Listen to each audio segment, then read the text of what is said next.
My name is Luz Maria Davis, and we are here in Minnetonka, Minnesota. I am a volunteer with Project 515.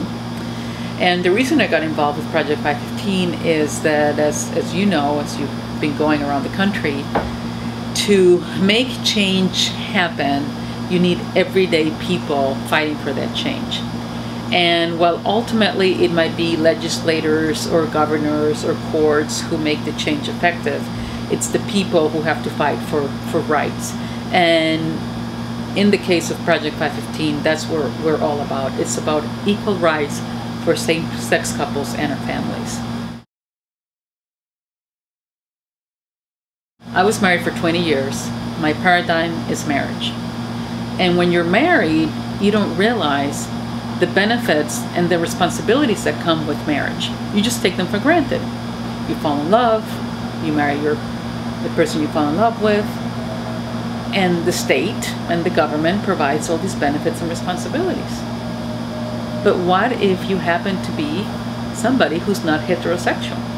You fall in love, you commit your life to the person you love, you contribute to the community, you're probably very involved with the community that you live in, you may be raising children, you're paying taxes, but you don't have the same benefits or responsibilities that heterosexual married couples have. And it's something that you don't think about until it's something that affects you personally. There was a local politician who wanted to put a constitutional amendment in the ballot to define marriage as being only between a man and a woman in the state of Minnesota. And a group of us got together and said, do we really want that constitutional amendment on the ballot? And we said, we don't want that. Because if it gets on the ballot based on other states' experiences, we knew there was a chance that that amendment could pass. So we did some research. It was a small group of us, about 10 of us. We raised some money, and we hired a very reputable research firm, which actually does a lot of research for the Republican Party. So we knew our research would have a lot of credibility. The organization that conducted that research was named Equality Minnesota. And the firm that conducted the research is Decision Resources, based in Minneapolis. And we went to them and said, let's do a poll that would be statistically valid, that would show us where do Minnesotans stand in the issue of equal rights for same-sex couples. And what we found was very encouraging. What we found was that 8 out of 10 Minnesotans believe that government should not discriminate against people because of their sexual orientation. We said, that's really good data.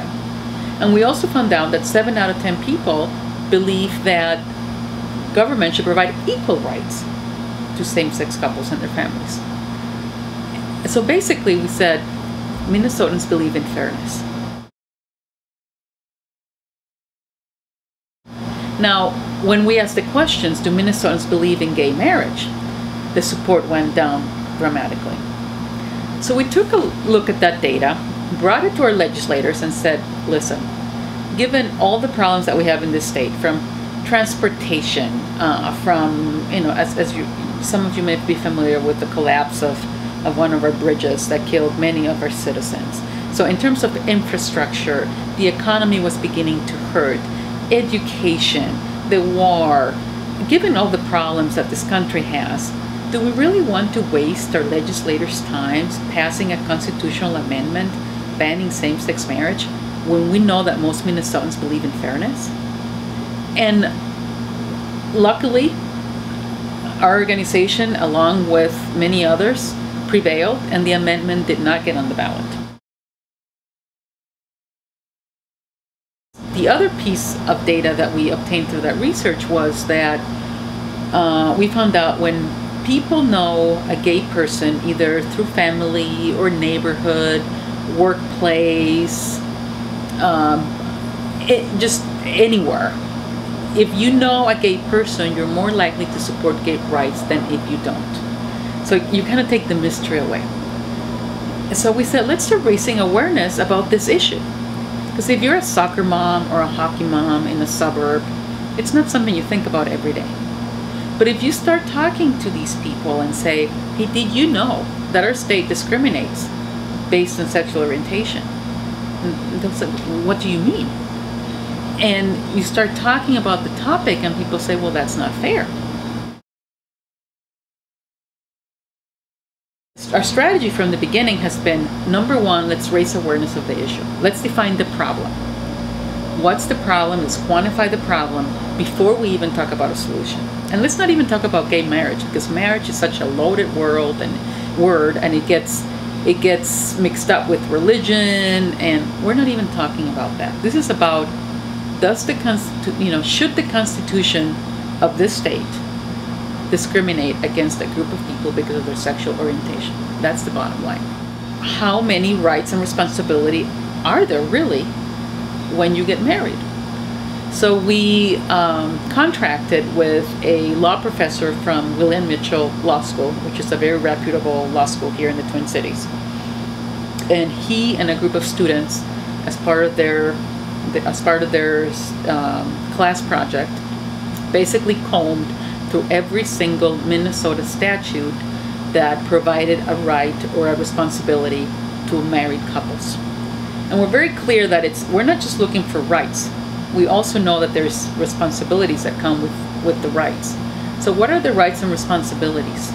And they spend months looking at this, and at the end of the day, they came up with more than 515 statutes under Minnesota law that provide rights and responsibilities to married couples. Now, I'm from Mexico City, one of the most Catholic countries in the world, Mexico. In Mexico City, gay couples can get married now. And why is that? In Mexico, even though it's a very Catholic country, and this you can go down the list, Mexico, Spain, which is a very Catholic country, and other countries in the world, separation of church and state is not something that people just talk about. It's something that actually is practiced. So in Mexico, everybody has two ceremonies. You have the civil ceremony and the religious ceremony. And the religious ceremony doesn't get you officially married. The only way you get officially married is by having the civil ceremony, which usually happens a day before the religious wedding. And you have a judge, and it takes the place of what in the United States you call the rehearsal dinner. Marriage is a civil institution. It's not a religious thing.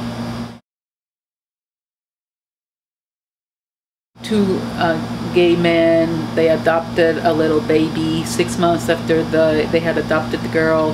One of the partners was diagnosed with brain tumor. He passed away.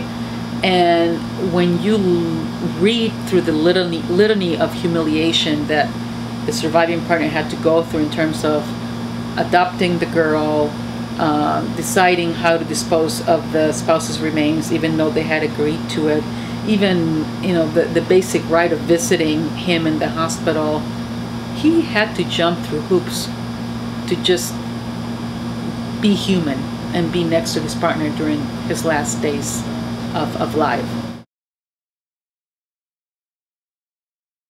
So I think what I've learned is that you always start, I think, something like this being innerly or inwardly focused, but then you realize this is bigger than my partner and I. This could really have an impact on the world we live in and the community we live in. Our goal is to be Project Zero. So we want to be obsolete. We want to eliminate the discrimination. And all we're asking for is equal rights. If this country believes that all citizens should be treated equally, why aren't we granted the same rights that are assigned by law to married couples?